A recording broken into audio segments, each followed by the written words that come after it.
Di sebuah desa kecil di lereng Gunung Merapi, terdapat sebuah legenda yang diwariskan dari generasi ke generasi tentang Ajian Semar Gonogini.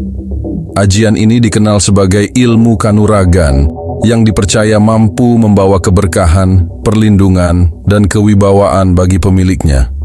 Namun, ajian ini juga memiliki syarat berat. Hanya mereka yang memiliki hati tulus dan niat baik yang dapat menguasainya tanpa terjerat malapetaka. Kisah ini berpusat pada seorang pemuda bernama Bagas.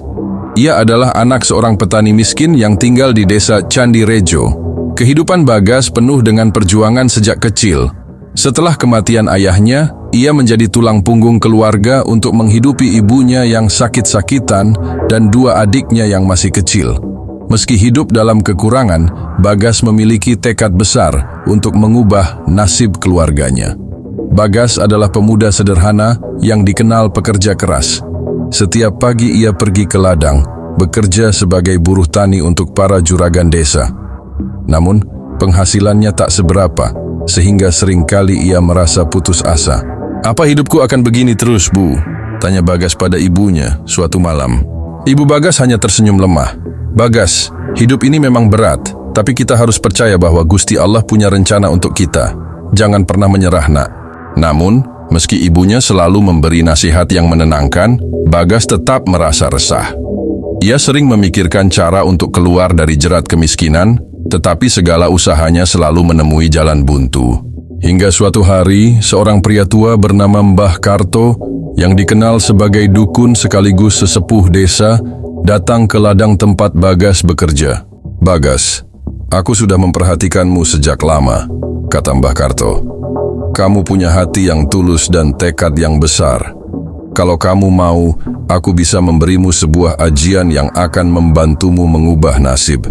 Bagas terkejut mendengar tawaran itu. "Ajian apa itu, Mbah?" "Ajian Semar Gonogini," jawab Mbah Karto sambil menatap mata Bagas dengan tajam. Mbah Karto menjelaskan bahwa ajian Semar Gonogini adalah ilmu yang diwariskan dari leluhur kerajaan Jawa.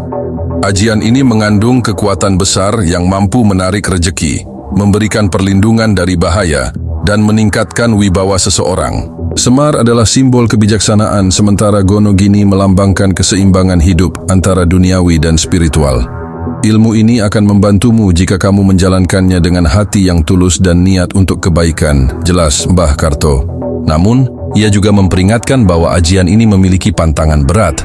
Jika kamu menggunakannya untuk keserakahan, balas dendam, atau menyakiti orang lain, ajian ini justru akan menjadi bumerang dan membawa malapetaka.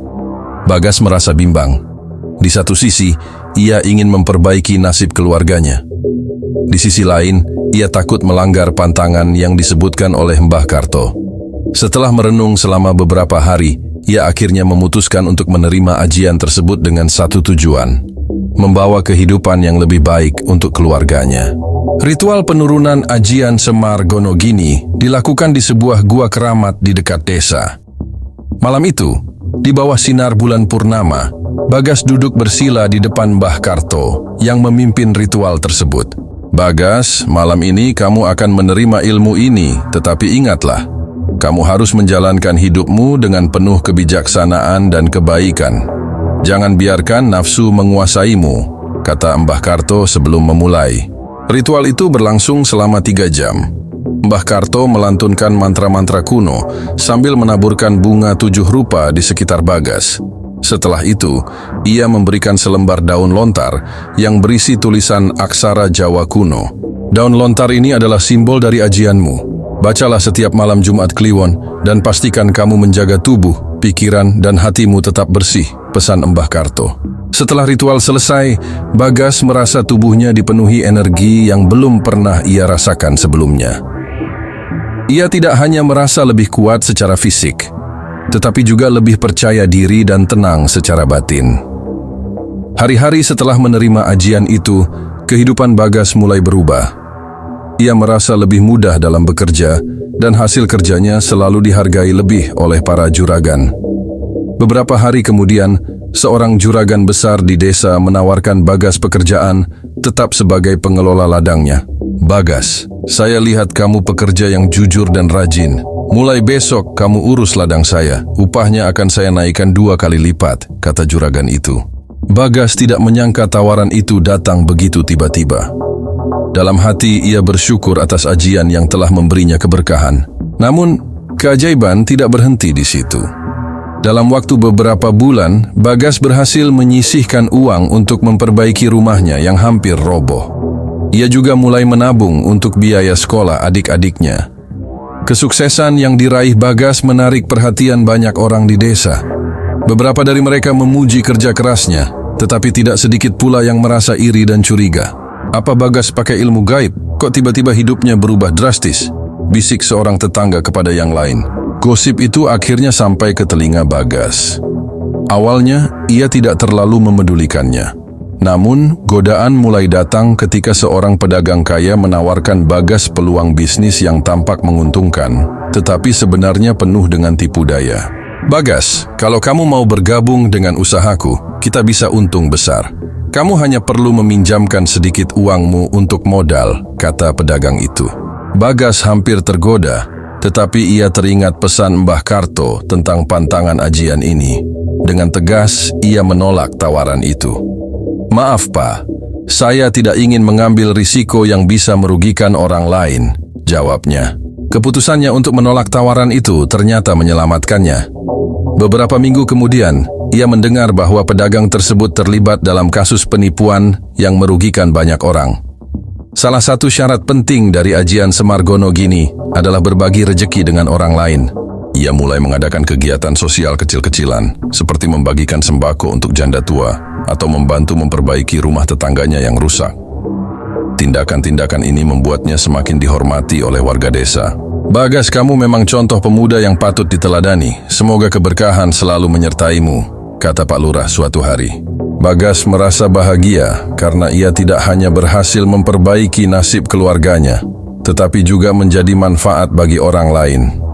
Suatu malam, desa Candi Rejo diguncang oleh perampokan besar-besaran yang dilakukan oleh sekelompok preman. Mereka tidak hanya mencuri harta benda warga, tetapi juga melukai beberapa orang yang mencoba melawan. Bagas merasa terpanggil untuk melindungi desanya. Dengan keberanian yang didukung oleh ajian Semargono Gini, ia memutuskan untuk menghadapi para perampok tersebut. Dalam konfrontasi itu, Bagas menunjukkan kemampuan luar biasa yang membuat para perampok ketakutan. Meski ia tidak menggunakan kekerasan berlebihan, wibawa dan kekuatannya cukup untuk membuat para perampok menyerah.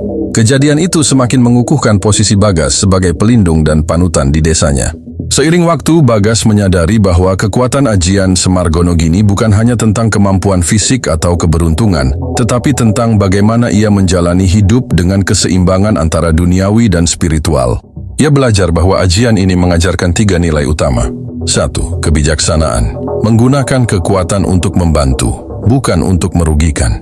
2. Keberanian. Tidak takut menghadapi tantangan hidup. 3. Keikhlasan. Berbagi rejeki dan keberkahan dengan sesama. Bagas kini menjadi salah satu pemuda paling dihormati di desa Candi Rejo. Ia tidak hanya berhasil mengubah nasib keluarganya, tetapi juga menjadi inspirasi bagi orang-orang di sekitarnya. Kisah Bagas tentang ajian Semargono Gini menjadi legenda yang terus diceritakan di desa Candi Rejo. Meski ia tidak pernah membanggakan ilmunya, orang-orang tahu bahwa keberhasilan dan kebijaksanaannya adalah hasil dari ajian tersebut. Bagas sendiri selalu berkata, kekuatan sejati bukan terletak pada ilmu yang kita miliki, tetapi pada bagaimana kita menggunakannya untuk kebaikan. Ajian Semargono Gini bukan sekadar ilmu mistis, tetapi sebuah pelajaran hidup tentang kebijaksanaan, keseimbangan, dan keikhlasan yang akan terus relevan di setiap generasi. Ilmu ini khusus untuk keharmonisan keluarga, kerukunan keluarga, pengayom keluarga, keadilan, kesamarataan, semua permasalahan dalam hal tentang warisan, wasiat. Sebuah keluarga akan menjadi adil, agar tidak terjadi permusuhan antar suatu keluarga. Dengan ilmu ini bisa mendamaikan keluarga yang sedang berselisih paham atau sedang ribut merebutkan warisan, harta, tahta. Dengan ilmu ini, keluarga akan rukun selamanya. Ilmu cocok untuk mendamaikan kasus warisan, ilmu cocok untuk mendamaikan keributan keluarga, ilmu cocok untuk mendamaikan keluarga agar adil.